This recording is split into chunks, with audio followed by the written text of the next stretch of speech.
और भी है कोई क्वेश्चन? यस सर, एक और है। 44 में क्या दिक्कत है, ये तो आसान क्वेश्चन है सब। यही ना, N ion with mass number 56। Yes sir, एक बार बता दीजिएगा सर, समझ में नहीं आया। चलो ठीक है। एक कोई भी आयन है, ठीक है, जैसे ए है, मान लेते हैं एक्स प्लस। ये है कोई जनरल आयन है उसके ऊपर। अच्छा, एक्स का वैल्यू यहाँ पे दिया हुआ है तुमको, ठीक है। तो कितना पॉजिटिव चार्ज दिया हुआ है? 3 पॉजिटिव चार्ज, मतलब ए है उसके ऊपर 3 प्लस है। और इसका मास नंबर दिया हुआ है 56 है। And it contains 30.4% more neutrons than electron, और इसका सिंबल बताना है, ठीक है। Yes sir. चलो, तो नंबर ऑफ न्यूट्रॉन्स जो है वो 30.4% मोर है। तो हम लोग इसका इलेक्ट्रॉन से ज्यादा है, मतलब नंबर ऑफ इलेक्ट्रॉन्स जो है इसका एज्यूम कर लेते हैं हम लोग, ठीक है। नंबर ऑफ इलेक्ट्रॉन्स को एज्यूम कर लिए एक्स, ठीक है। यस। और नंबर ऑफ इलेक्ट्रॉन्स अगर एक्स हुआ तो बताना यहाँ पे नंबर ऑफ प्रोटॉन्स कितना हो जाएगा? x+3। x+3, क्योंकि इसके ऊपर 3 प्लस चार्ज है, तो ऑब्वियसली इलेक्ट्रॉन का नंबर क्या होगा, कम होगा ना प्रोटॉन से, तभी तो प्लस यस चार्ज सर। आया, ठीक है। यस तो x+3 आ गया। अब क्वेश्चन के अकॉर्डिंग हम लोग करते हैं, नंबर ऑफ न्यूट्रॉन्स कितना दिया हुआ है क्वेश्चन में?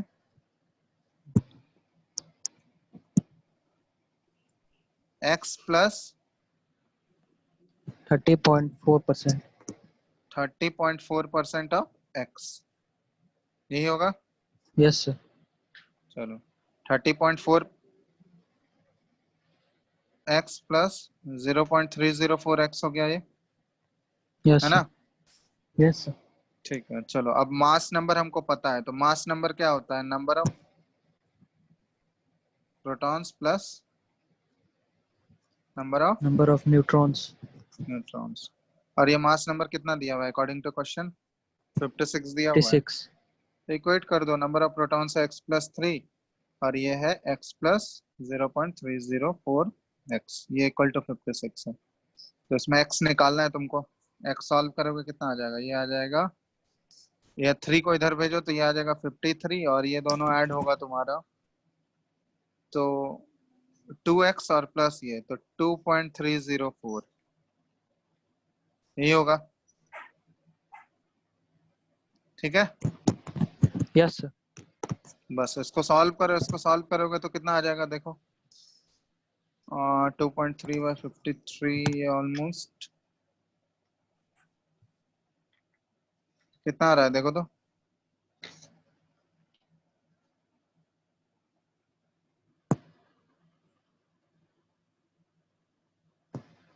23 आ रहा है, ये सॉल्व करोगे कितना आ जाएगा? 23।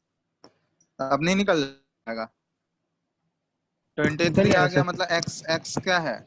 नंबर ऑफ इलेक्ट्रॉन्स आ गया 23, नंबर ऑफ प्रोटॉन्स कितना हो जाएगा? ये हो गया नंबर 23, नंबर ऑफ प्रोटॉन्स आ जाएगा 26। अब नंबर ऑफ प्रोटॉन्स जितना होता है एटॉमिक नंबर भी क्या हो जाएगा? उतना ही होगा। 26 ही।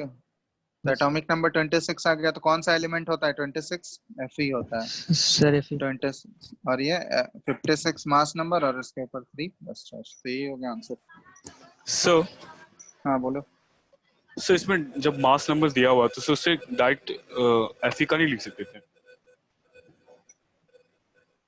डायरेक्ट Fe का लिख सकते, अब सो मास नंबर। मास तो स्पेसिफिक हाँ, दे दिया है ना? सर मास नंबर स्पेसिफिक दे दिया तो सर स्पेसिफिक दिया है, लेकिन वो मास नंबर सेम भी तो हो सकता है ना, दो एलिमेंट का। समझ में आया? ऐसा जरूरी नहीं है कि 56 जो है वो Fe का भी होगा, Fe का ही होगा सिर्फ। हम लोग देखें बहुत सारे में आइसोटोप्स भी एग्जिस्ट करता है, तो दूसरे एलिमेंट का भी मास नंबर 56 के इक्वल हो सकता है। सो इसको कंफर्म करने के लिए एक बार, मास नंबर क्राइटेरिया नहीं होता है, क्योंकि मास नंबर सेम हो सकता है बट एटॉमिक नंबर तो वो सेम नहीं होगा ना किसी भी दो एलिमेंट का। यस समझ में आ रहा है? तो इसलिए हम लोग यस एटॉमिक नंबर के थ्रू जाते हैं, क्योंकि एटॉमिक नंबर का कोई चांस नहीं है कि दो एलिमेंट का सेम हो जाएगा, तो वो एकदम एटॉमिक नंबर से वो एग्जैक्ट वैल्यू हमको पता चल जाएगा, एग्जैक्ट एलिमेंट का पता चल जाएगा। इसलिए एटॉमिक नंबर हम लोग एटॉमिक नंबर के थ्रू निकालते हैं। ठीक है, यस सर। और कोई डाउट? सर 53। 53, 53 में क्या है?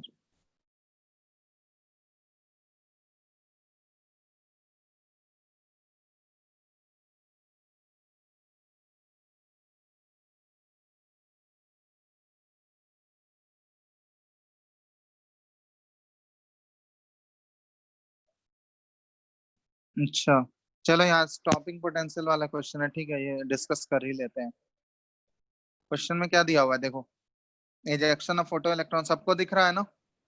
Yes sir. और बाकी लोग बनाया है कि नहीं?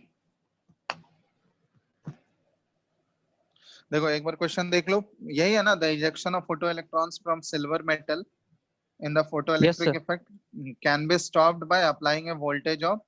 तो मतलब यहाँ पे स्टॉपिंग पोटेंशियल का वैल्यू दिया हुआ है, कितना दिया हुआ है जो ये बताया था। 0.35 वोल्ट। हाँ, स्टॉपिंग पोटेंशियल का मतलब क्या हुआ कि कितना पोटेंशियल हम अप्लाई करेंगे ताकि फोटो इलेक्ट्रिक इफेक्ट क्या हो जाए, वो स्टॉप हो जाए। स्टॉप। तो इसको वी नॉट के वैल्यू से बताया था, ये दिया हुआ है 0.35 वोल्ट। ठीक है, सब इसका सर डेफिनेशन बताए थे आप। हाँ चलो ठीक सर है, तो इसका यही होता है। डेफिनेशन बताइए।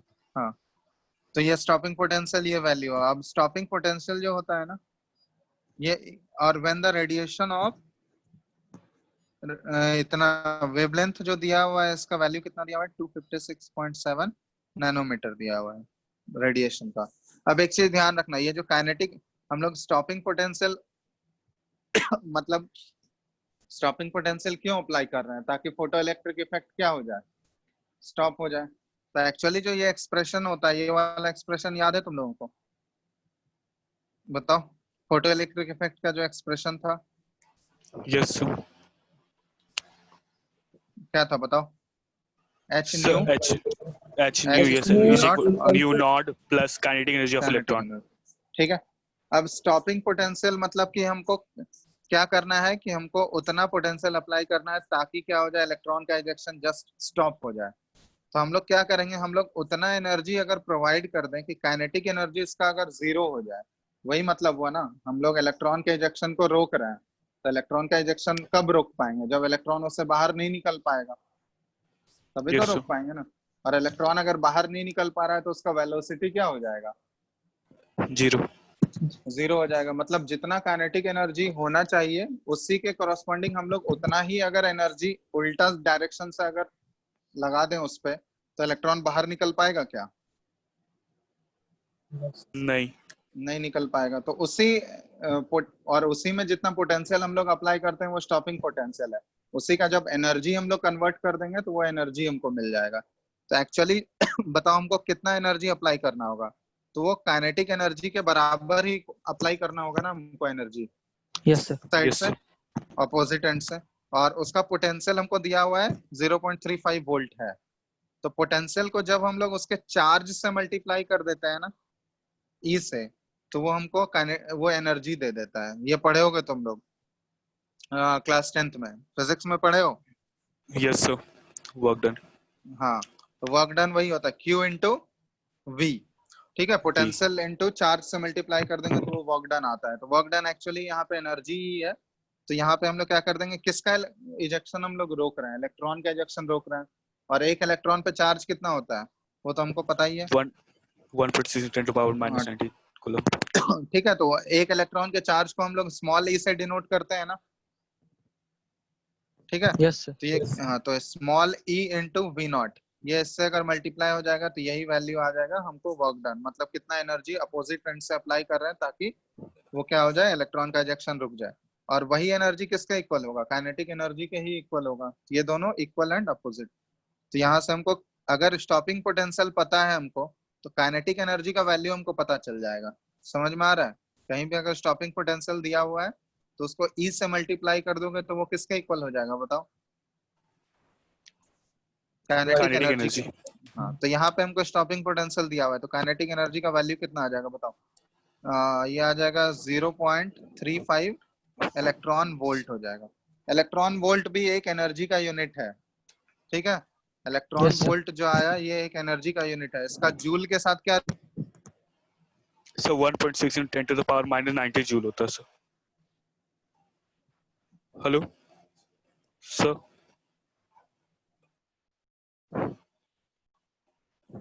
सर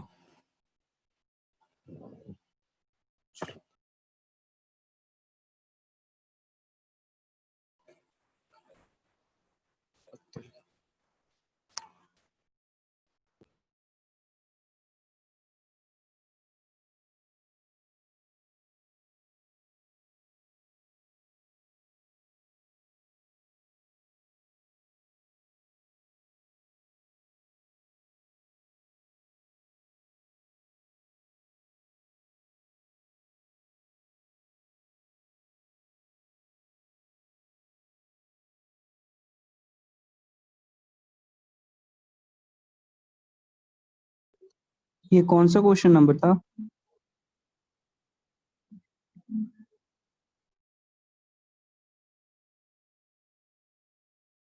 हेलो, 52 या 53 था शायद।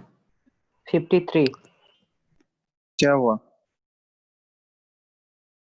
आवाज आ रहा है अब? Yes sir. Yes sir.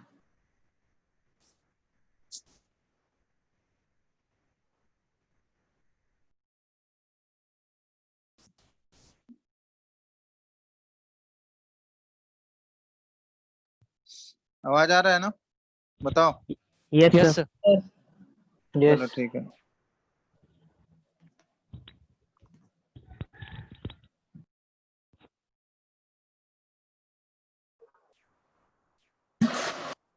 Hello, yes sir. Yes sir. Screen दिख रहा है? हाँ सर, रुका हुआ है। यस अभी सर नोटपैड नहीं खुला हुआ है।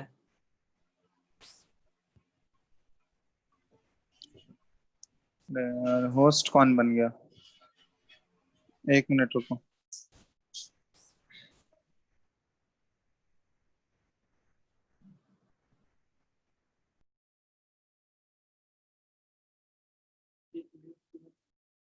रौनक। हाँ चलो ठीक है।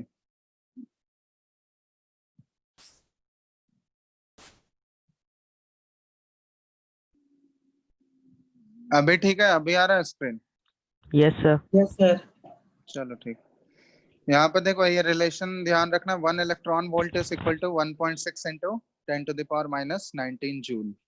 ठीक है, बस यही याद रखना है। बस हो गया क्वेश्चन।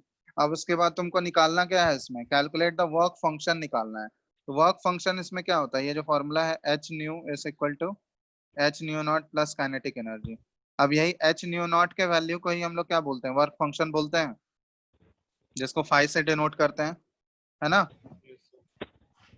बोलो। Yes sir. तो यही निकालना है, फाई का वैल्यू, यही फाई कैलकुलेट करना है। तो फाई क्या आ जाएगा, H new minus kinetic energy हो जाएगा। और काइनेटिक एनर्जी का तो वैल्यू हमको पता चल चुका है। अब देखो यहाँ पे ये तुम्हारा जूल में निकलेगा, ये काइनेटिक एनर्जी इलेक्ट्रॉन वोल्ट में है, तो दोनों को एक यूनिट में कन्वर्ट कर लेना बस। तो ये न्यू हमको पता नहीं है, तो ये H C by lambda use करेंगे हम लोग यहाँ पे। और काइनेटिक एनर्जी क्या आ जाएगा,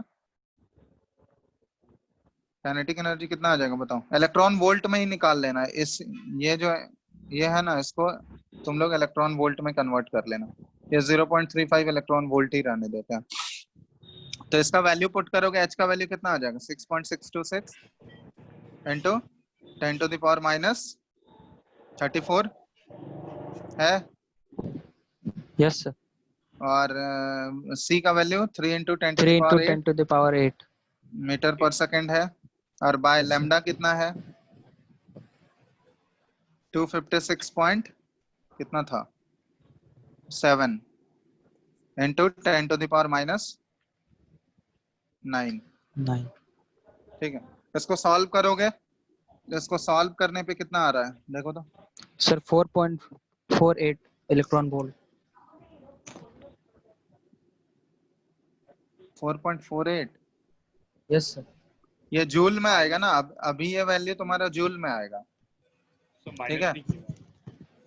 अभी ये वैल्यू तुम्हारा जूल में आएगा, और जूल को जब इलेक्ट्रॉन वोल्ट में कन्वर्ट करना होगा तुमको, ये इलेक्ट्रॉन वोल्ट में कन्वर्ट करने के लिए क्या करना होगा हमको, इस ओवरऑल वैल्यू को किससे डिवाइड कर देना होगा बताओ। 1.6 into 10 to the power minus 19 joule. हाँ 1.6 into 10 to the power minus 19 से डिवाइड कर दोगे, तब ये तुम्हारा पूरा इलेक्ट्रॉन वोल्ट में आएगा। और इधर काइनेटिक एनर्जी भी हमको कितना दिया हुआ है बताओ, माइनस 0.35 इलेक्ट्रॉन वोल्ट। ठीक है, तो ये पूरा Yes, हम sir. इलेक्ट्रॉन वोल्ट में ही निकाल रहे हैं, ये कैलकुलेशन करना तुम लोग। ठीक है, समझ में तो आ ही गया। ये आंसर ये है तुम्हारा, ये वाला वैल्यू जो आएगा इसको कैलकुलेट करोगे तो ये आ जाएगा तुम्हारा है 4.83 इलेक्ट्रॉन वोल्ट आ रहा है। ठीक है, और इसमें माइनस करोगे कितना, 0.35. 0.35 इलेक्ट्रॉन वोल्ट, तो ये फाई का वैल्यू आ जाएगा 4.4 4.48. Electron volt. यही हो गया आंसर। ठीक है, समझ में Yes, आया ना sir. कैसे करना है। स्टॉपिंग पोटेंशियल अगर दिया हुआ है तो उससे काइनेटिक एनर्जी का हमको आइडिया लग जाता है। काइनेटिक एनर्जी क्या आ जाएगा, E इंटू स्टॉपिंग पोटेंशियल। ठीक है, Yes, sir. और ये रिलेशन याद रखना, इलेक्ट्रॉन वोल्ट वो इलेक्ट्रॉन वोल्ट में आ जाएगा, तो electron volt is equal to 1.6 into 10 to the power minus 19 joule. और कोई डाउट है क्या, और कोई क्वेश्चन?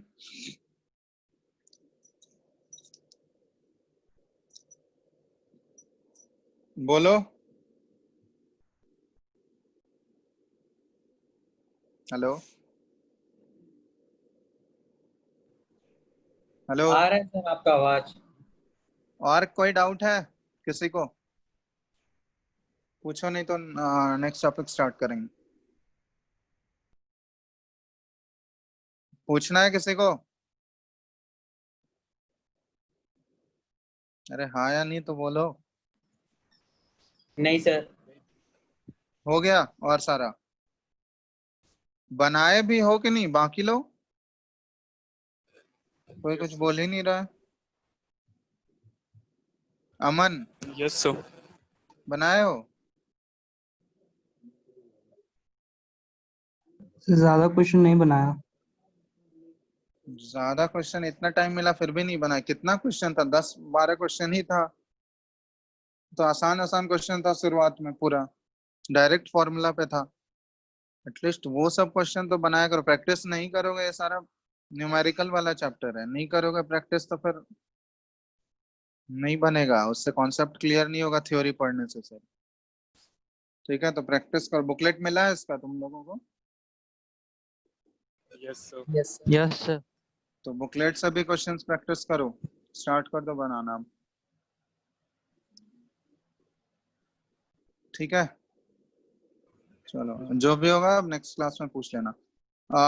ये ये हम लोग प्लैंक्स क्वांटम थ्योरी देख चुके थे। ठीक है, और उसके बाद फोटो इलेक्ट्रिक इफेक्ट भी कंसिडर कर लिए थे। अब इन दोनों में देखो, फोटो इलेक्ट्रिक इफेक्ट और प्लैंक्स क्वांटम थ्योरी में इलेक्ट्रॉन्स को किसकी तरह ट्रीट किया जा रहा है बताओ? एक पार्टिकल नेचर की तरह Wave. ट्रीट किया। हाँ, वेव नहीं, पार्टिकल। ठीक है, पार्टिकल नेचर। नहीं आ रहा। स्क्रीन नहीं दिख रहा है? नहीं सर। दिख दिख तो रहा है। दिख रहा है सर। स्क्रीन तो है ही विजिबल, आ रहा है अभी? Yes, sir. यस सर अभी आ रहा चलो ठीक है, अब नेक्स्ट टॉपिक हम लोग स्टार्ट कर रहे हैं, बोर्स मॉडल। अब बोर्स मॉडल में कुछ कुछ डेरिवेशन, हम लोग इससे पहले कौन सा मॉडल पढ़े थे जो फेल हो गया था? रदरफोर्ड का मॉडल याद है कि नहीं? रदरफोर्ड का Yes, sir. मॉडल क्यों फेल हुआ था बताओ? क्योंकि वो So, stability of the because atom, he is unable to explain the हाँ yes stability of the atom को unstable. एक्सप्लेन, और दूसरा चीज की वो स्पेक्ट्रम के हाइड्रोजन बारे में भी स्पेक्ट्रम। कोई आइडिया, हाँ हाइड्रोजन स्पेक्ट्रम के बारे में कुछ भी एक्सप्लेन नहीं कर पा रहा था। वो सारा चीज हम लोग उसके लिए नेक्स्ट मॉडल पढ़ते हैं, बोर्स एटॉमिक मॉडल। ठीक है, इसमें कुछ कुछ डेरिवेशन है, ये इंपॉर्टेंट है, इसमें हेडिंग डाल लो, बोर्स एटॉमिक मॉडल। डेरिवेशंस इसमें करना है, ये डिटेल में पढ़ना है।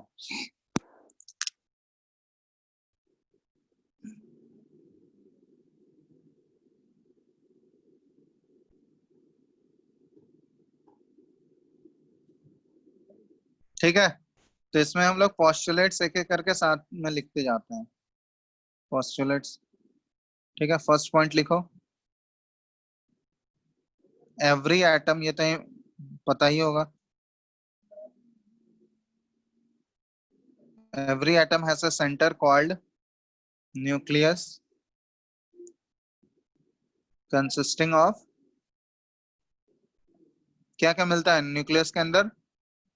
Proton and neutron. न्यूट्रॉन्स, ठीक है। ये तो रदरफोर्ड में भी था, every atom consist of A centre called nucleus consisting of protons and neutrons. Second point है, ये बहुत इंपॉर्टेंट पॉइंट है कि इलेक्ट्रॉन्स जो होता है, electrons revolve only in fixed circular orbit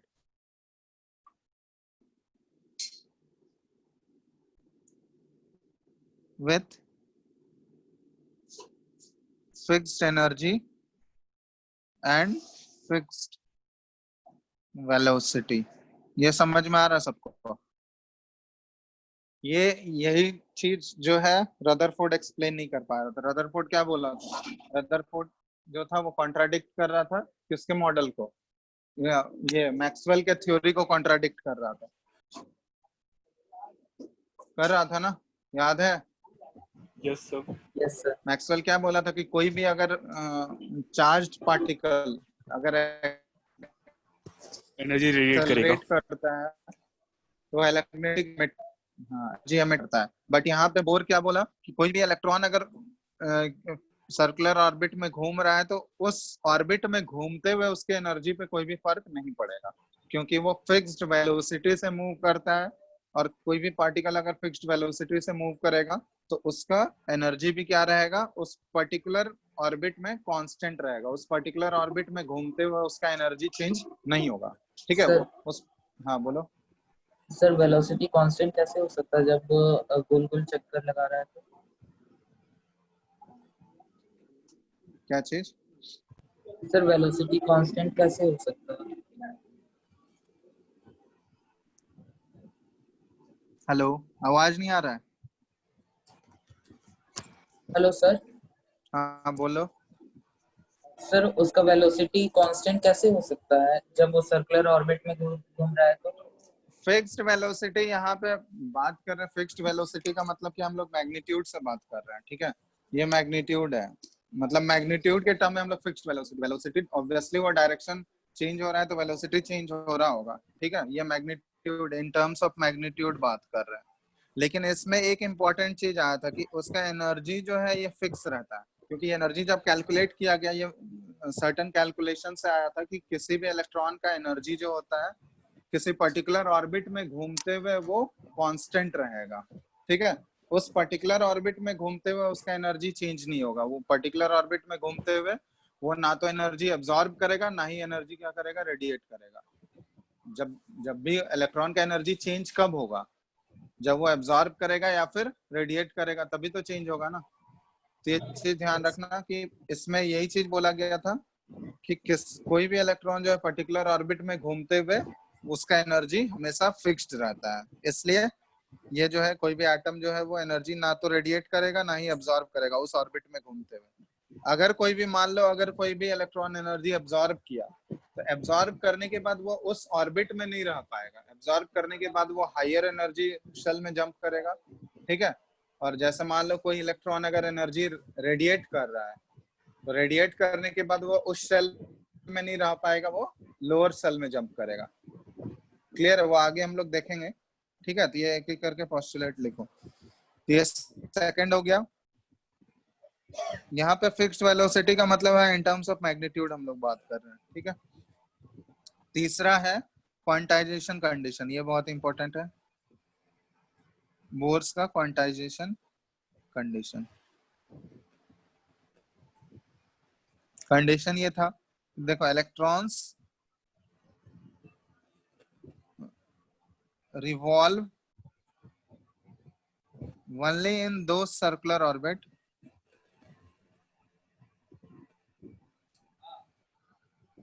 sorry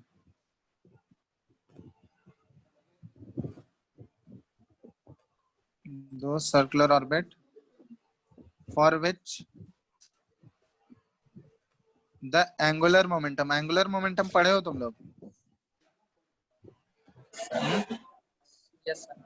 So, अभी नहीं पढ़े क्या सर, होता लेकिन चलो ठीक है। mv square by angular momentum को हम लोग L से डिनोट करते हैं, ठीक है। Angular momentum is integral multiple of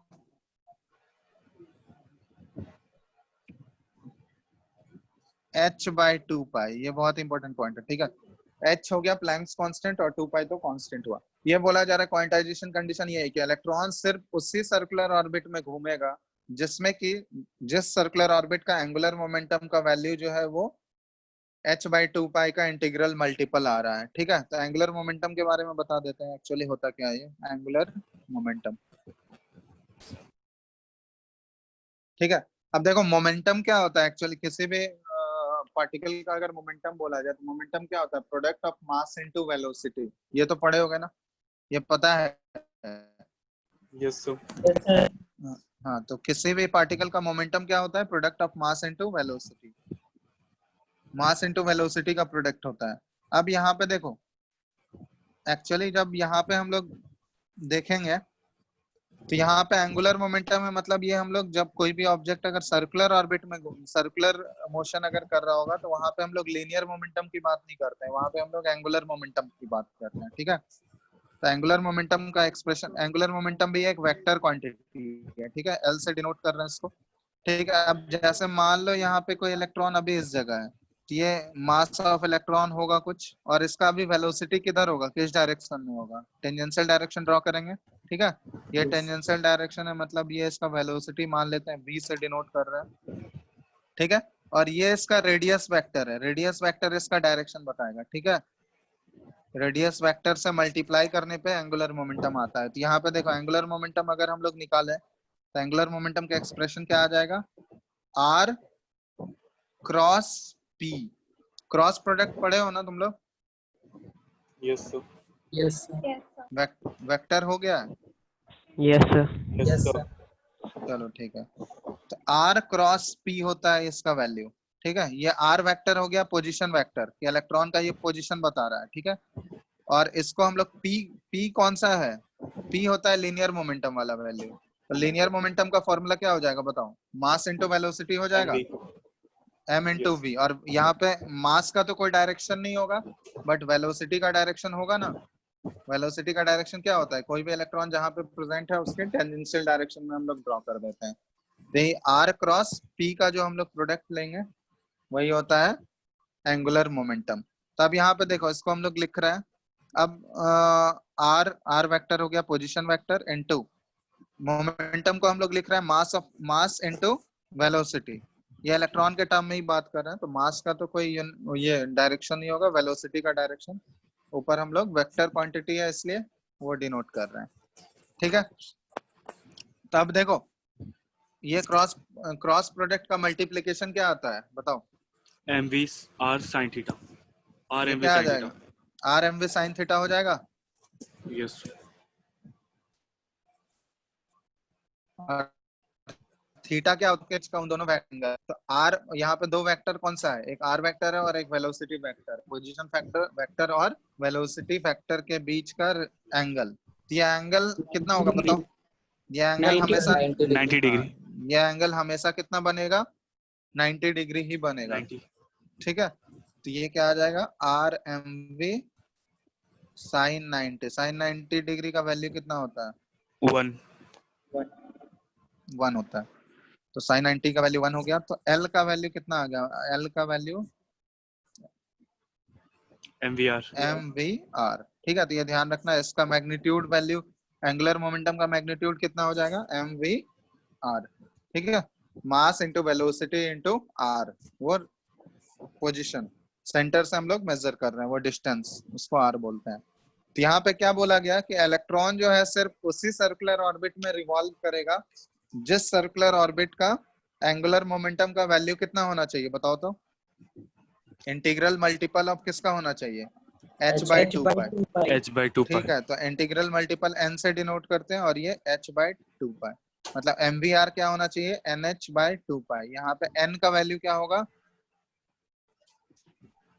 integral n integer होगा, होल ठीक है। नंबर। और ये होल नंबर ही बात करेंगे क्योंकि पॉजिटिव इंटीजर ही होगा ना, नेगेटिव तो हो नहीं सकता यहाँ पे।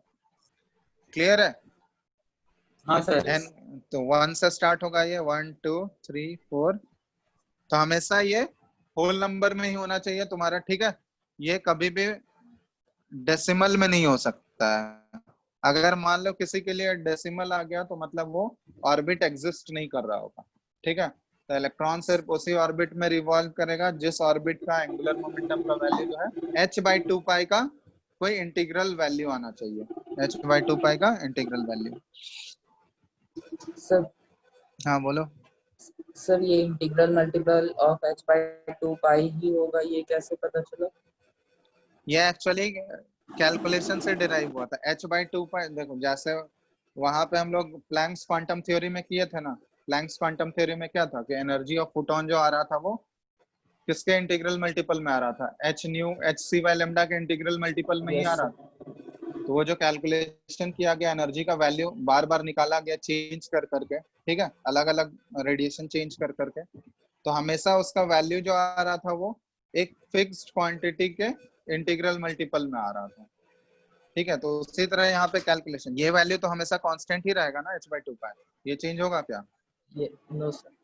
तो अलग अलग जब देखा गया कि जैसे n का वैल्यू एक बार 1 रखा गया, n का वैल्यू 2 रखा गया, तो यहाँ पे जो कैलकुलेशन कर रहा था अलग अलग ऑर्बिट के लिए, वो कैलकुलेशन जब देखा गया तो वो हमेशा इस फिक्स्ड वैल्यू के कुछ ना कुछ उसमें मल्टीप्लाई करने पे, मतलब होल नंबर से मल्टीप्लाई करने पे वो वैल्यूज आ जा रहा था, ठीक है। तो वो कैलकुलेशन के थ्रू ही प्रूव हुआ था कि ये हमेशा इसके इंटीग्रल मल्टीपल में ही रहेगा, ठीक है। तो ये सारा जो एक्सपेरिमेंट हुआ है ये कैलकुलेटिव एक्सपेरिमेंट हुआ है, मतलब कैलकुलेशंस के बेसिस पे ये डिराइव किया गया था, ठीक है।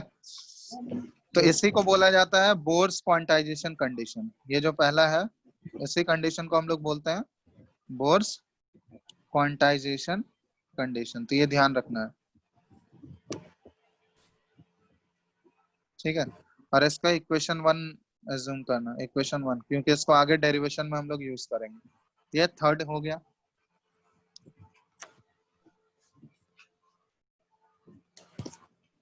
ठीक है, ये लिख लियो सब लोग। Yes sir. चलो तब फोर्थ पॉइंट में हम लोग बढ़ रहे हैं। फोर्थ पॉइंट लिखो कि while revolving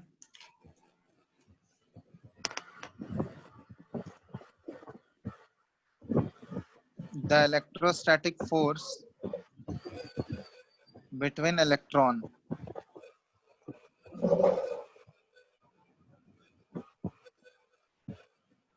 and nucleus provides centripetal force। Centripetal force पढ़े हो तुम लोग, सेंट्रीपिटल फोर्स और centrifugal force. Yes sir. Yes sir.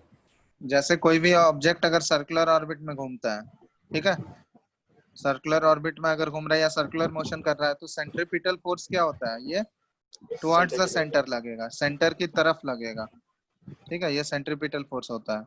और सेंट्रीफ्यूगल फोर्स क्या होता है, जो सेंटर से बाहर की तरफ जाएगा, ठीक है। ये हो गया सेंट्रीपिटल, सेंटर की तरफ डायरेक्शन ध्यान रखना।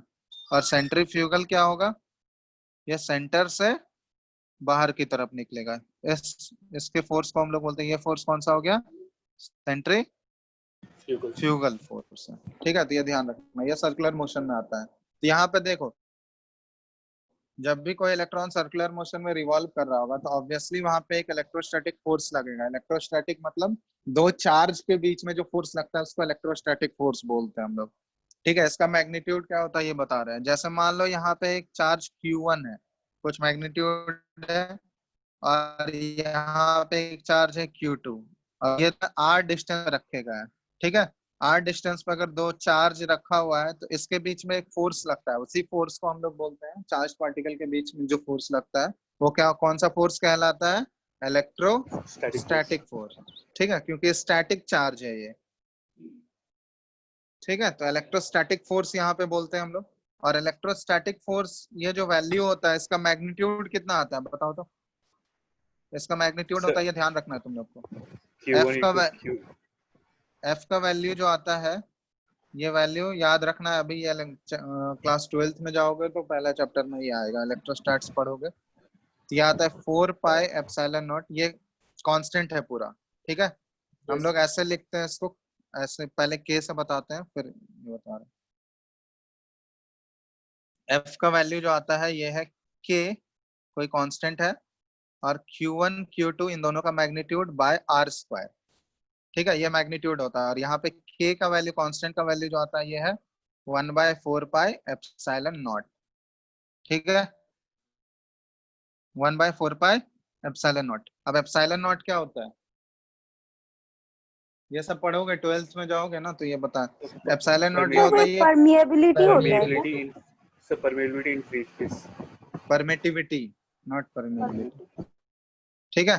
परमिटिविटी इन फ्री स्पेस, तो वो 12th में डिटेल में पढ़ना है, बस अभी इसको ध्यान रखो। ये कांस्टेंट है, इसका वैल्यू भी जरूरत नहीं पड़ेगा, ठीक है। तो यहाँ पे हम लोग लिख सकते हैं ये इलेक्ट्रोस्टैटिक फोर्स का वैल्यू, मैग्नीट्यूड कितना लिख सकते हैं, F is equal to 1/4 pi epsilon not Q1 Q2 by R square, ठीक है। तो ये ध्यान रखना बस।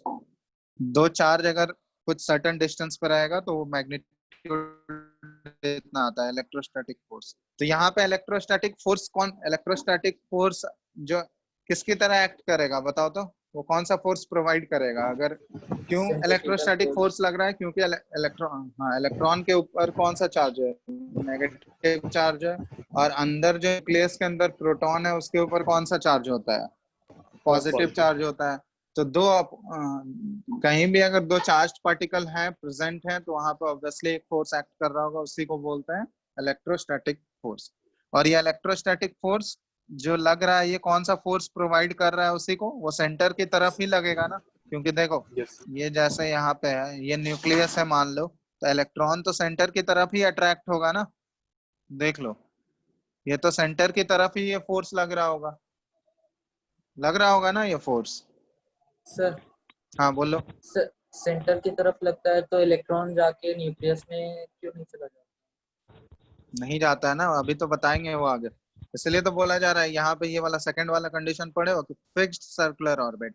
तो सर्कुलर ऑर्बिट का अभी देखेंगे हम लोग कि डिस्टेंस भी क्या रहता है न्यूक्लियस से, वो डिस्टेंस भी फिक्स रहता है, वो चेंज नहीं होगा, ठीक है। हर एक ऑर्बिट का जो डिस्टेंस होगा न्यूक्लियस से वो फिक्स्ड रहेगा और उसका एनर्जी भी फिक्स रहेगा, ठीक है। ये डिफरेंस है। रदरफोर्ड ये चीज को एक्सप्लेन नहीं कर पाया था, वही चीज बोर्स मॉडल में एक्सप्लेन होता है कि कोई भी इलेक्ट्रॉन या घूम रहा है किसी सर्कुलर ऑर्बिट में तो उसका डिस्टेंस जो होगा न्यूक्लियस से वो हमेशा फिक्स रहेगा, और वो जिस एनर्जी से घूम रहा होगा उस पर्टिकुलर ऑर्बिट में वो एनर्जी भी क्या रहेगा, फिक्स रहेगा, ठीक है। तो वो हम लोग देखेंगे आगे, डेरिवेशन करेंगे उस चीजों का। सेल एनर्जी लेवल भी तो सेम रहेगा। क्या सेल एनर्जी लेवल भी तो सेम रहेगा। कौन सा एनर्जी लेवल, सेल शेल, हाँ सेल तो ऑर्बिट को ही बोलते हैं ना हम लोग। तो ऑर्बिट जब तक वो एनर्जी एब्जॉर्ब नहीं कर रहा होगा या जब तक रेडिएट नहीं कर रहा होगा तब तक उसका एनर्जी, उसका ऑर्बिट जो है वो चेंज नहीं होगा, ठीक है। अगर मान लो कोई भी इलेक्ट्रॉन एनर्जी एब्जॉर्ब कर लिया तो एब्जॉर्ब करने के बाद वो उस ऑर्बिट में नहीं रह पाएगा, वो हायर में जंप करेगा, ठीक है। तो वो देखेंगे आगे एक एक करके कंडीशन हम लोग देखेंगे। तो यहाँ पे ये इलेक्ट्रोस्टैटिक फोर्स है, इलेक्ट्रोस्टैटिक, हाँ बोलो। सर एनर्जी इलेक्ट्रॉन के पास होता है या फिर शेल के पास होता है? शेल के पास, इलेक्ट्रॉन्स की वजह से ही एनर्जी आता है ना। सर इसमें कंफ्यूजन होता है बड़ा। क्या कंफ्यूजन है बताओ। सर शेल में एनर्जी होता है या फिर इलेक्ट्रॉन्स में एनर्जी होता है? देखो एक्चुअली जो एनर्जी है वो सेल का एनर्जी मतलब फिक्स रहता है, वो किसी पर्टिकुलर सेल में हम लोग बात करेंगे तो वो एक्चुअली इलेक्ट्रॉन्स की वजह से आ रहा है, लेकिन हम लोग यहाँ पे बोलते हैं कि वो सेल का एनर्जी है, ठीक है। वो एक्चुअली एनर्जी जो डेवलप हो रहा है वो इलेक्ट्रोस्टैटिक, वो एक्सप्रेशन हम लोग डिराइव करेंगे तो इलेक्ट्रोस्टैटिक फोर्स की वजह से ही आ रहा है ना। और वो इलेक्ट्रोस्टैटिक फोर्स अगर इलेक्ट्रॉन नहीं होता तो वहां पे कोई इलेक्ट्रोस्टैटिक फोर्स आता क्या, बोलो, नहीं आएगा? अगर कोई इलेक्ट्रॉन नहीं प्रेजेंट होता तो कोई इलेक्ट्रोस्टैटिक फोर्स की बात करते हैं हम लोग? बोलो। No sir. हेलो, नहीं करते। तो एक्चुअली वो इलेक्ट्रॉन की वजह से ही डेवलप होता है, वो एनर्जी जो आता है वो इलेक्ट्रॉन की वजह से आता है। लेकिन हम लोग उसी को शेल का भी एनर्जी बोलते हैं, क्योंकि वो चेंज नहीं होता है। ठीक है, किसी पर्टिकुलर शेल में जो होगा उसका एनर्जी वो फिक्स रहेगा, लेकिन वो डेवलप किसकी वजह से आ रहा है, वो एनर्जी जो एक्चुअली आ रहा है वो किसकी वजह से आ रहा है? वो इलेक्ट्रॉन और प्रोटॉन के बीच का जो अट्रैक्शन है उसी की वजह से डेवलप हुआ है। क्लियर है ना? क्योंकि इलेक्ट्रॉन और प्रोटॉन वो अगर नहीं रहेगा तो वो एनर्जी डेवलप ही नहीं होगा, फिर तो कोई एनर्जी की बात ही नहीं करेंगे। ठीक है, तब ये जो इलेक्ट्रोस्टैटिक फोर्स है हम लोग इसको डिनोट कर रहे हैं एफ ऑफ ई से। और यही इलेक्ट्रोस्टैटिक फोर्स किसके बराबर होगा? कौन सा फोर्स ये प्रोवाइड कर रहा है? सेंट्रीपिटल फोर्स प्रोवाइड कर रहा है।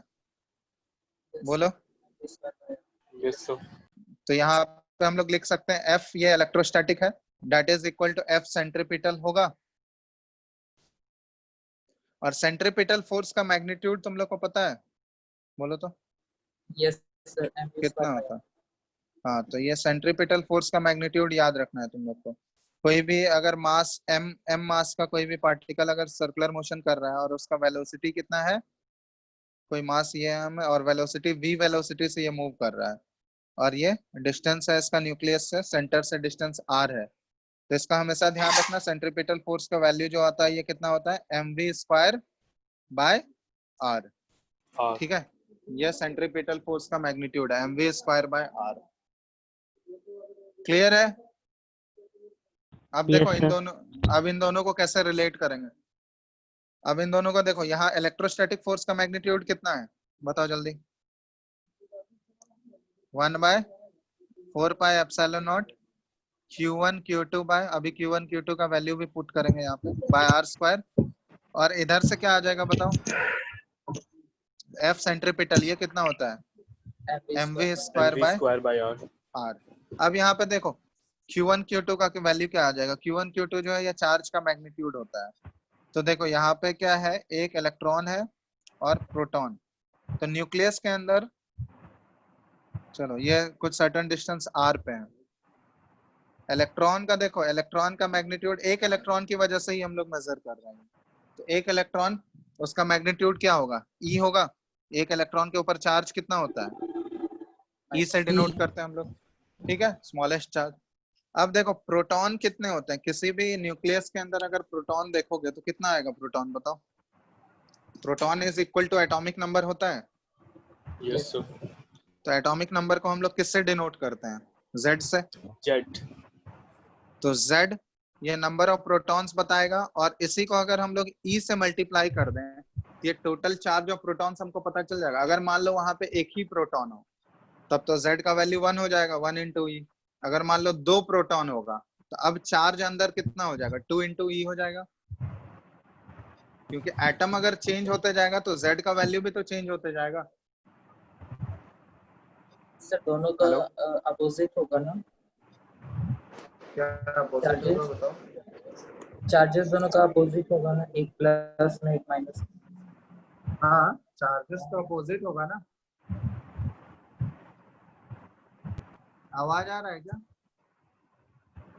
Sir hello, yes sir. धीमा आ रहा है हाँ सर बहुत सर, कम हो धीमा गया। आवाज आ रहा है। अभी अभी आ रहा है?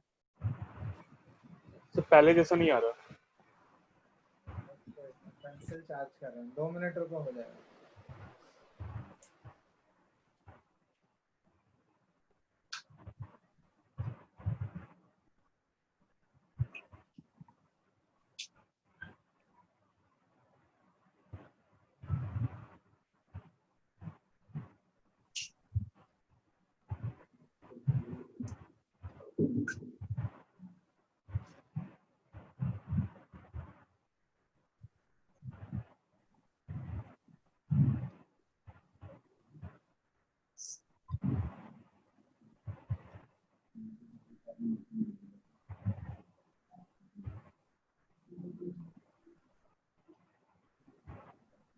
चलो ठीक है।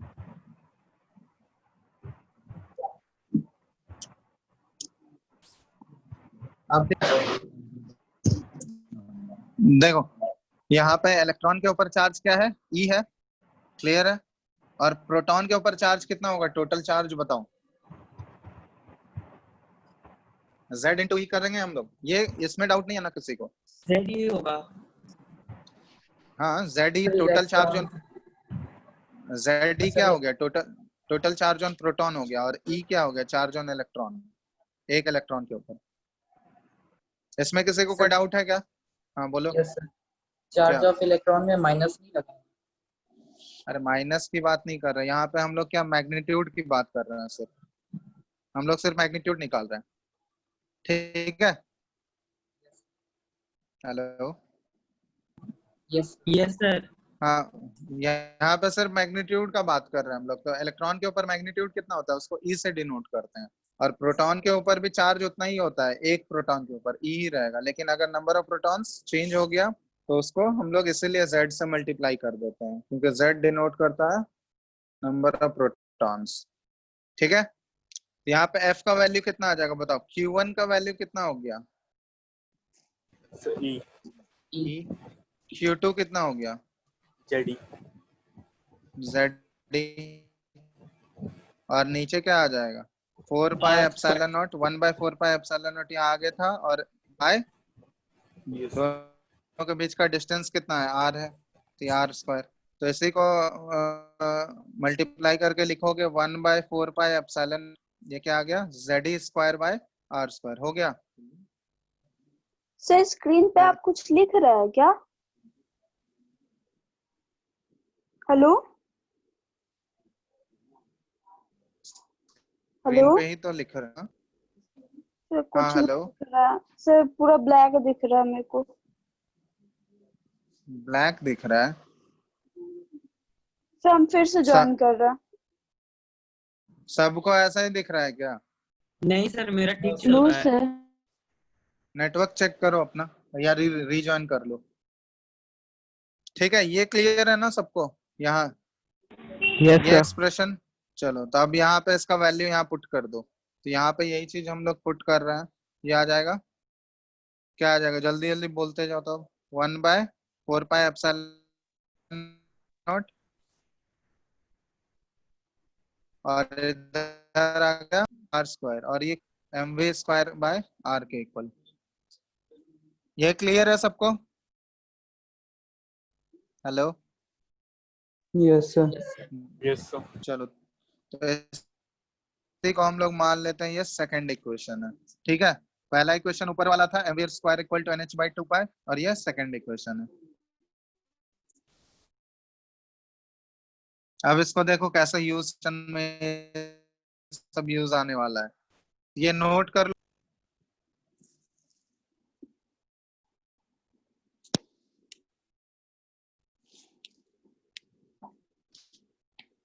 नोट किए हो, आगे बढ़े। Yes yes sir. सबका हो गया।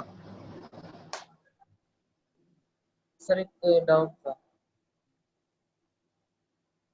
हेलो हेलो, हेलो हाँ हेलो। सर, पूछ रहे थे कि अरे कोई एटम में एक ही इलेक्ट्रॉन तो नहीं ना होता, बहुत सारा इलेक्ट्रॉन होता है, तो एक ही इलेक्ट्रॉन को कंसिडर करना अच्छा है। क्योंकि ये जो पूरा बोर्स मॉडल है ना, ये 1 इलेक्ट्रॉन सिस्टम के लिए वैलिड है, वो हम लोग पढ़ेंगे आगे। सिर्फ हाइड्रोजन लाइक एटम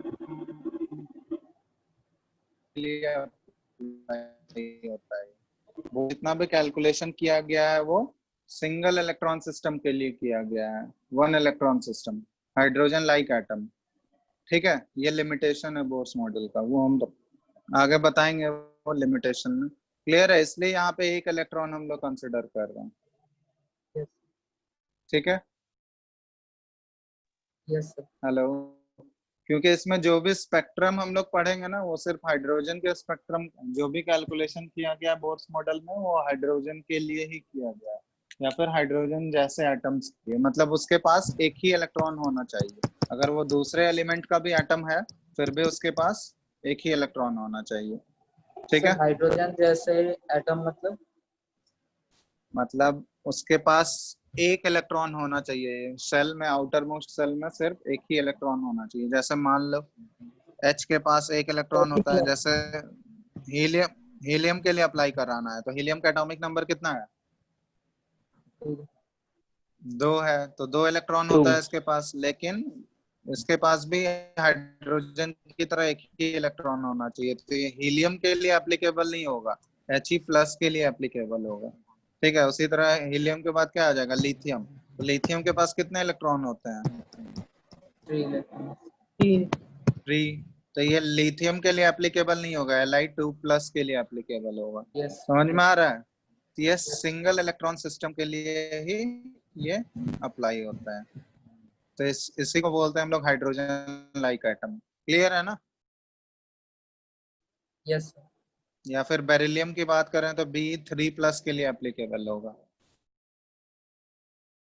तो ये वो हाइड्रोजन लाइक है। समझ में आया? यस चलो, तब नेक्स्ट हम लोग फिफ्थ पॉइंट देख रहे हैं। तो फिफ्थ में लिखो, while revolving in a particular orbit,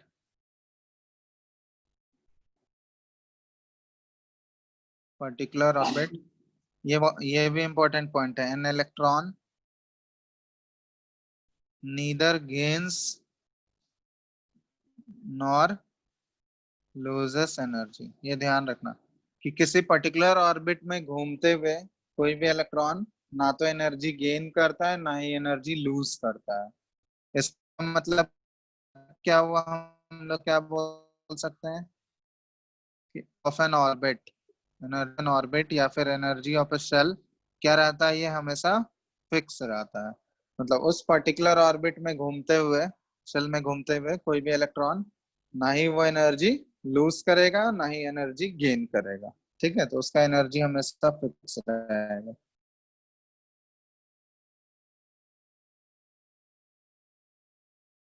इसलिए बोर्स को स्टेशनरी एनर्जी लेवल भी बोला जाता है। स्टेशनरी मतलब समझते हो ना? स्टेशनरी मतलब क्या हुआ? स्टैटिक। रुका हुआ। Not हाँ, moving.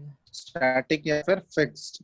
ठीक है, स्टेशनरी का मतलब हुआ स्टैटिक हुआ या फिर फिक्स्ड है। ठीक है, तो इसलिए बोर्स मॉडल में कोई भी ऑर्बिट या फिर शेल को स्टेशनरी एनर्जी लेवल भी बोला जाता है। स्टेशनरी एनर्जी लेवल बोलने का मतलब किसी भी शेल का जो एनर्जी होगा वो फिक्स रहता है। ठीक है, वो चेंज नहीं होगा।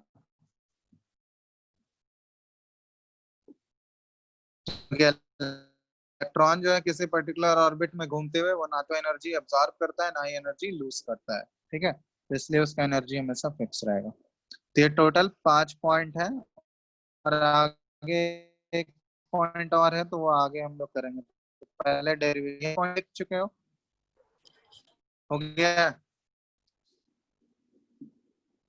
Yes sir.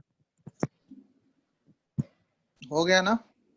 Yes yes yes sir पर ठीक है, तो इलेक्ट्रॉन को एनर्जी एक्सेप्ट भी अब करता है। हम लोग हाँ, तो एनर्जी एक्सेप्ट करेगा और एनर्जी अगर रेडिएट कर रहा होगा तो वो हम लोग देखेंगे।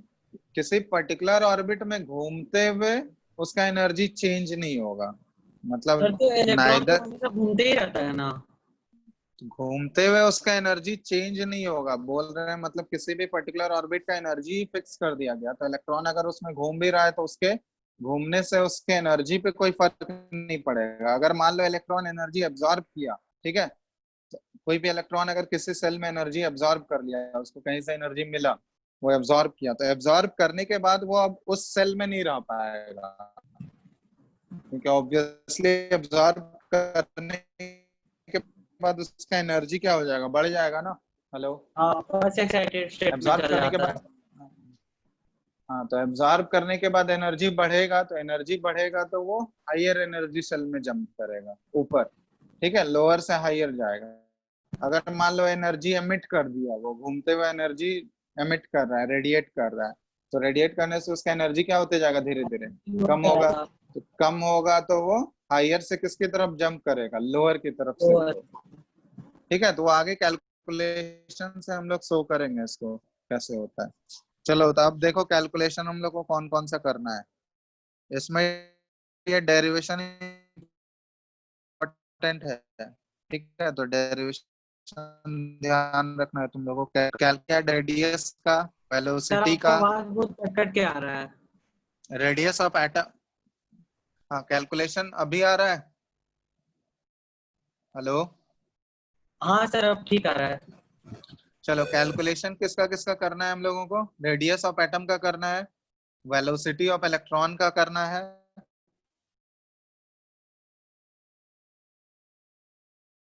फिर काइनेटिक एनर्जी सर आपका आवाज कट के आ रहा है। कर, टोटल एनर्जी अभी भी कट के आ रहा है।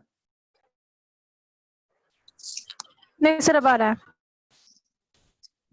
ठीक है, तो इन सभी का डेरिवेशन करना है, तो एक एक करके हम लोग देखते हैं। सबसे पहला डेरिवेशन लिखो रेडियस का, ठीक है, रेडियस या फिर आर का डेरिवेशन, मतलब किसी भी ऑर्बिट का हमको रेडियस निकालना है तो उसका क्या होता है वैल्यू। तो रेडियस के लिए हम लोग देखो, रेडियस आर का वैल्यू हमको डिराइव करना है। आर का क्या एक्सप्रेशन आता है, कौन कौन सा पहला एक्सप्रेशन जो है ना होंगे हम लोग। फर्स्ट वाला एक्सप्रेशन क्या था ये बताओ? M V R equal to quantization condition जो था, M V R equal to N H by two का, ये फर्स्ट है। Yes second sir. वाला बताओ क्या बताए थे? सेकंड वाला, second One by expression four क्या था? not one by into four Z E square by R square equal to Z square mv by R square by square, R. M V square by are, ये second condition है।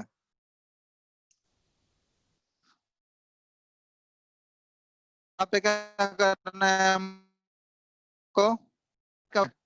Are का value निकालना है। ये क्या कर रहे हैं, इक्वेशन 1 का स्क्वायर करो और उसको 2 से डिवाइड कर दो। समझ में आ रहा है? फर्स्ट वाले इक्वेशन को क्या करोगे?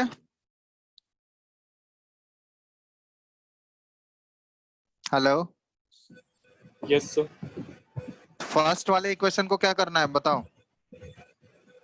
सर वन से स्क्वायर करना स्क्वायर करना है, और सेकंड वाले इक्वेशन को उसको क्या करोगे, उससे डिवाइड करो।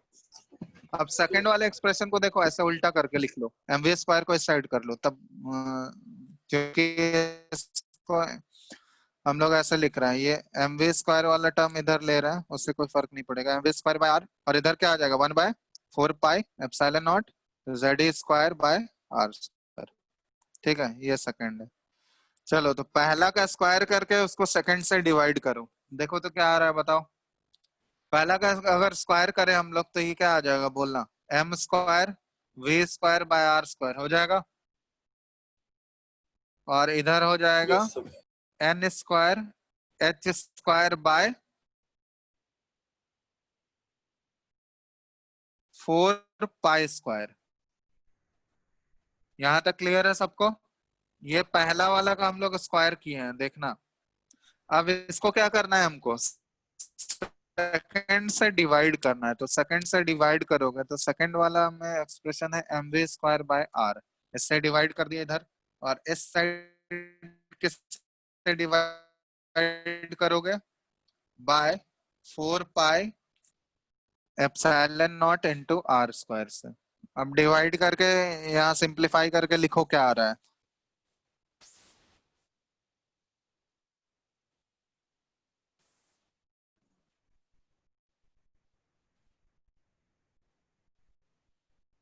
Sir n square h square divided by आ जाएगा pi. बताओ? Sir n square h इधर आ square जाएगा, divided. देखो ये लिख रहे हैं। हाँ ठीक है, इधर हम लोग लिख रहे हैं M into V square cancel out हो जाएगा, आर का क्यूब बच जाएगा, ठीक है, और इस साइड बचेगा तुम्हारा, चलो इसको ऐसे लिख लेते हैं, N square H square by 4 pi इधर, और ये 4 pi epsilon naught R square ऊपर चला गया, और जेड स्क्वायर नीचे है। तो इसको काटो, जो जो कट रहा है काटते जाओ।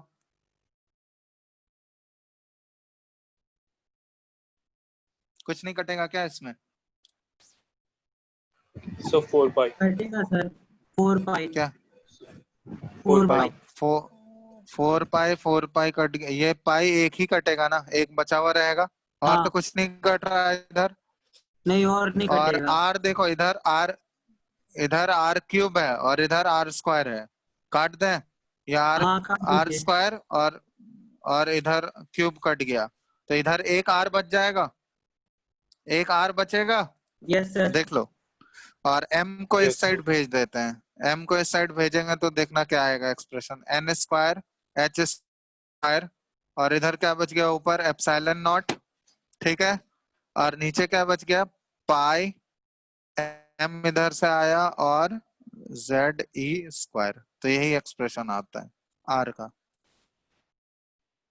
r जो है यहाँ पे रेडियस ऑफ द एटम है, रेडियस ऑफ द, ये ऑर्बिट का रेडियस बताएगा, ठीक है। ये एक्सप्रेशन है, ये ध्यान रखना। अब इसमें जो जो कांस्टेंट है उसको हम लोग अलग करते जाएंगे। कांस्टेंट क्या क्या है बताना तुम लोग, बोलो तो कांस्टेंट क्या क्या है इसमें। Sir, H, epsilon square naught, pi, and epsilon naught divided e by square. Pi N E square. चलो आर एन से डिनोट कर रहे हैं, एन यहाँ पे क्या रिप्रेजेंट करता है, शेल नंबर रिप्रेजेंट कर रहा है। एन का जो हम लोग इंटीग्रल मल्टीपल निकाले थे वो शेल नंबर ही तो डिनोट करता है ना, first shell, second shell, third shell, ठीक है। अब यहाँ ध्यान देना, कांस्टेंट कौन कौन सा है, कांस्टेंट एच स्क्वायर कांस्टेंट हो गया, एप्सिलॉन नॉट कांस्टेंट है ऊपर, नीचे क्या क्या कांस्टेंट है, Pi and e square. Pi, pi M है यहाँ पे मास ऑफ इलेक्ट्रॉन, तो मास ऑफ इलेक्ट्रॉन तो कांस्टेंट Yes. ही रहेगा हमेशा, और Yes. ई स्क्वायर ये भी square। कांस्टेंट ही रहे, तो ये सारा वैल्यू कांस्टेंट है, इसको साइड कर लिए।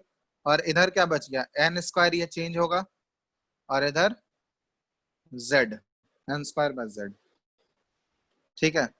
क्लियर है यहाँ तक?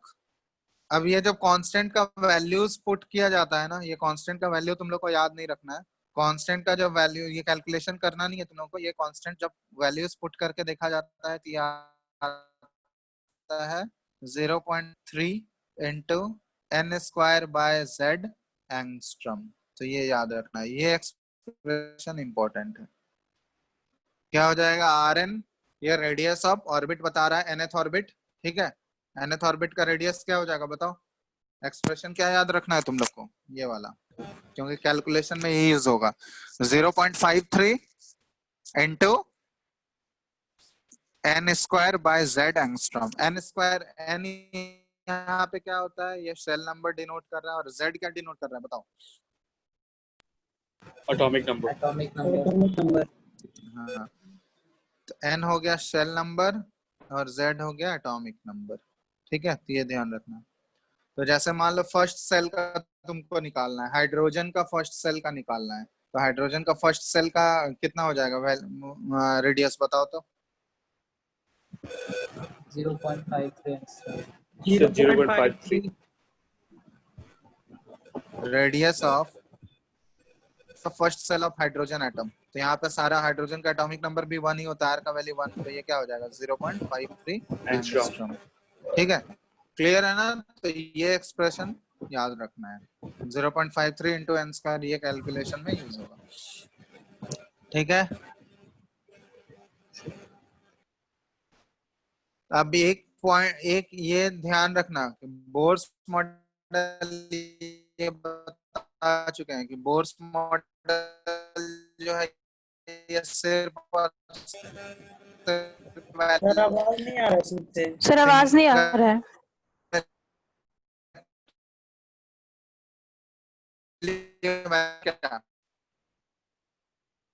ठीक है, सर आवाज नहीं आ हाँ, हलल इज बिल्कुल भी नहीं आ रहा है। Sir, बहुत बीच में चला गया. हेलो, अभी आ रहा है, बोलो। Yes, sir, अभी आ रहा.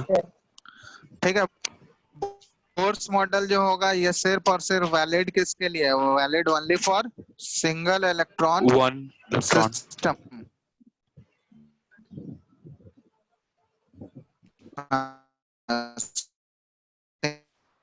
सिंगल इलेक्ट्रॉन सिस्टम, सर आवाज नहीं आ रहा है। मतलब हाइड्रोजन Li2 भी आ रहा है।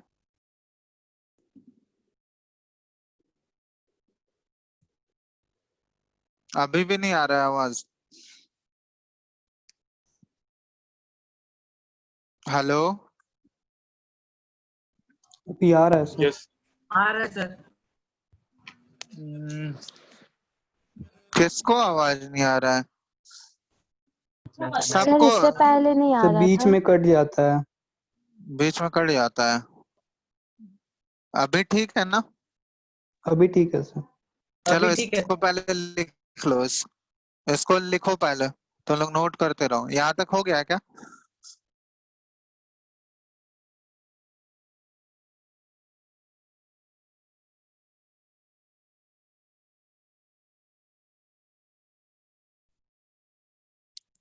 नोट कर लोगे तो बोलना।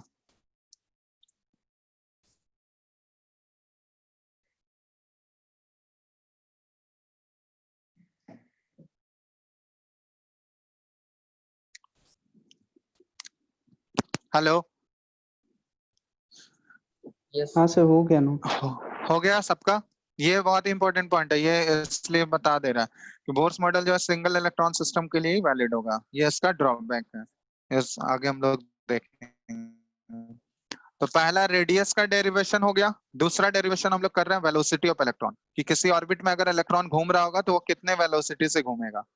ठीक है, वेलोसिटी का डेरिवेशन कर रहे हैं। तो वेलोसिटी के लिए एक ही एक्सप्रेशन का जरूरत पड़ेगा। देखो mvr, ये पहला वाला एक्सप्रेशन था ना, mvr equal to nh by 2 pi, याद है? Yes sir. चलो यस तो इसी में हमको वेलोसिटी का एक्सप्रेशन निकालना है। तो वेलोसिटी के लिए देखो, r का वैल्यू, r का एक्सप्रेशन तो हम लोग निकाल चुके हैं। r का एक्सप्रेशन पहले वाले में, r Yes, sir. का एक्सप्रेशन बस यहाँ पे लाके पुट कर दो। बताओ कि एक्सप्रेशन क्या आया, बताओ। r का एक्सप्रेशन फाइनल बताओ। h square epsilon naught divided by pi m e square into n square by z. n square h square epsilon not by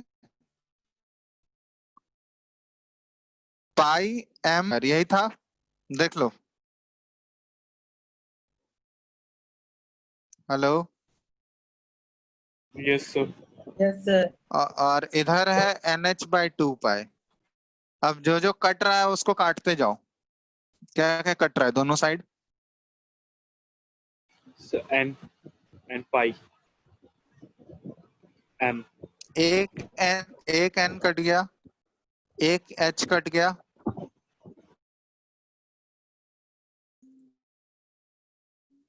pi cut गया दोनों साइड, m कट गया ऊपर नीचे, और कुछ कटा क्या?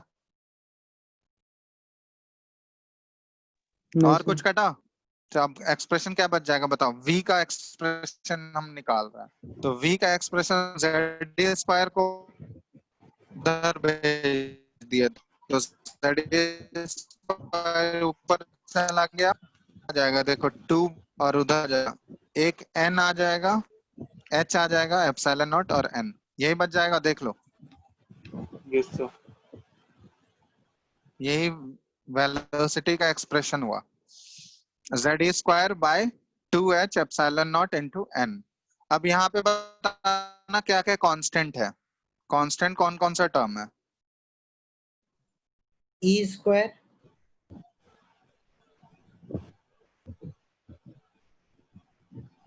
2h epsilon naught. Constant, h constant हो गया और ln नॉट, ये सारा कांस्टेंट है।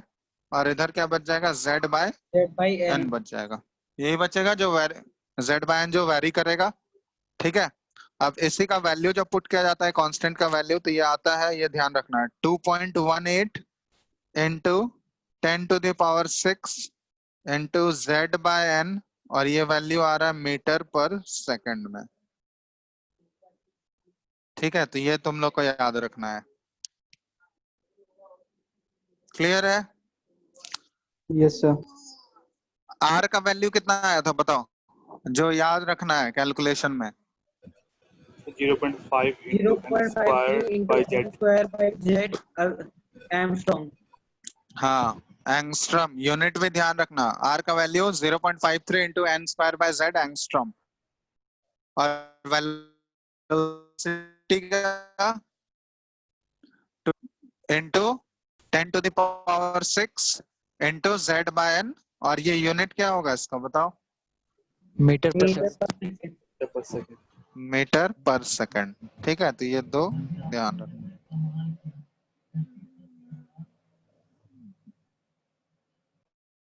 क्लियर है?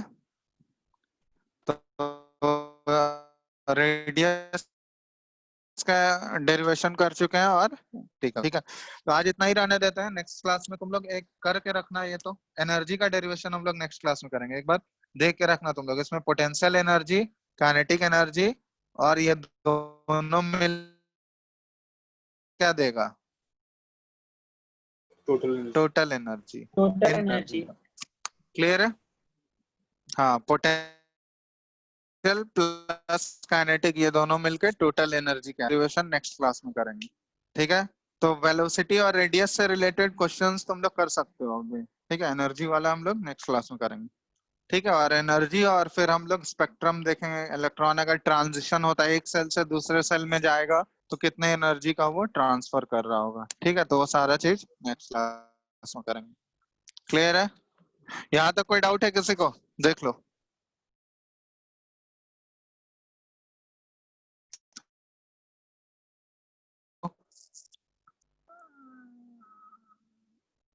यहाँ तक डाउट है?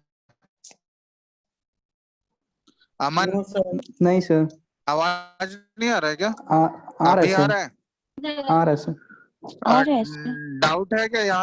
यहाँ तक किसी को कोई डाउट नहीं है क्या? सर, यहाँ तक समझ में आ गया। ये no simple sir. No sir. Derivation ही करना है, बस प्रोसेस ध्यान, हाँ, बस प्रोसेस ध्यान रखना है कैसे डिराइव कर रहे हैं, क्योंकि स्कूल एग्जाम्स में पूछा जा सकता है डेरिवेशन। ठीक है, इसलिए ध्यान रखना। कैलकुलेशन में तुमको वही दो फाइनल एक्सप्रेशन ही याद रखना है, बट डेरिवेशन तुम्हारे स्कूल एग्जाम में पूछा जा सकता है। और जेई एडवांस में भी एक क्वेश्चन एक्सप्रेशन से आ चुका है। ठीक है, तो ऐसा नहीं है कि एक्सप्रेशन से क्वेश्चन नहीं पूछा जाता है। वो तुमको आइडिया होना चाहिए कि एक्सप्रेशन कैसे डिराइव करता है। अगर एक्सप्रेशन नहीं भी याद है तो एग्जाम में 1-2 मिनट में डिराइव कर सकते हो। ठीक है, तो वो तुमको पता होना चाहिए कि दो ही इक्वेशन है, उसी से सारा आ रहा है। ठीक है, वो पहला वाला कौन सा था? mvr equal to nh/2 pi, और दूसरा वाला 1/4 पाई एप्सिलॉन नॉट z²/r², और उस साइड क्या था? mv²/r। ठीक है, तो वो दोनों याद रहेगा तुम लोग को, तो खुद से भी डिराइव कर सकते हो। तो बस प्रोसेस ध्यान रखना। ठीक है, डेरिवेशन कर सकते हो खुद से। ठीक है, और कैलकुलेशन पॉइंट ऑफ व्यू से बस लास्ट वाला जो एक्सप्रेशन कर रहा है वो याद रखना है। ठीक है, चलो तो आज इतना ही रहने देते हैं, बाकी नेक्स्ट क्लास में हम लोग डिस्कस करेंगे। ये पीडीएफ भेज दें क्या? तो अभी तुरंत भेज दीजिए ना। ठीक है, चलो भेज दे रहा। चलो फिर नेक्स्ट क्लास में आगे करते हैं हम लोग। ठीक है, तुम लोग जो जो नहीं बनाए हो क्वेश्चंस कर लेना जो दिए थे उस दिन। Okay sir. ठीक है, चलो।